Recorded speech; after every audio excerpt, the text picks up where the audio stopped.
State Representative Afton-Bain, I wanted to record this as a reflection about yesterday and what it means for states like Tennessee and where do we go from here. First, our communities in the South are enduring a brutal winter storm, and I wanted to thank the government workers, the linemen, and the first responders for keeping us safe and keeping the power on.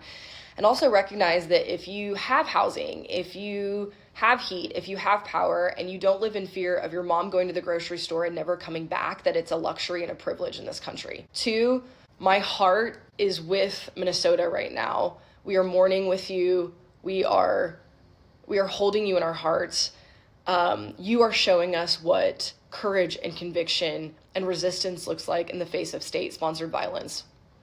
What we witnessed yesterday is the second fatal shooting of a U.S. citizen by federal agents, and he was killed for exercising his First Amendment rights, his constitutionally protected rights. And we have to say that clearly, and we have to say it with our whole chest. There have been calls to abolish ICE. That is a political platitude if it is not coupled with direct and strategic local organizing and resistance. If we do not build the necessary power to resist what is happening at home, then it means nothing. I wrote about this after the unprecedented ICE operation in Nashville last May, but ICE hasn't existed forever. It was born out of the security state post 9/11 during Bush's administration. It hasn't been around forever, and just as it was created, it can be dismantled. But here in Tennessee, we have to focus at the state level. Right now, our state legislature is moving to codify and expand the Tennessee Office of Homeland Safety, giving it broader authority to conduct overt and covert investigations, potential arresting powers, and new public records exemptions that would shield its actions from public oversight. And this is an ongoing trend. It's a massive legislative shift that expands the surveillance and carceral state right here at home with a lot less transparency and accountability.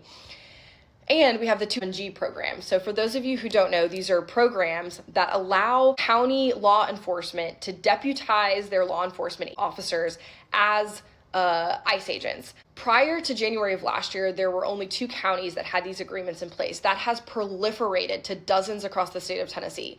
Like I said, these programs turn county sheriffs into federal immigration agents. So what does this mean for right now? I've said this before, but it's bad and things are going to get a hell of a lot worse. But what this moment actually demands is sacrifice, especially those of you that have privilege, that have been on the sidelines, that think politics do not affect them. It means refusing to look away. It means showing up for our communities at county commissions, at the Tennessee legislature. It means getting offline and back into real life, into your communities to build the necessary connectivity and resistance we need to fight what is happening right now. Minneapolis showed us what resistance looks like, and we can do that here every day. The horrors will persist, and so do we. I'm going to sign off during videos like this, but the only way out of this is through, and the only way through is together, okay?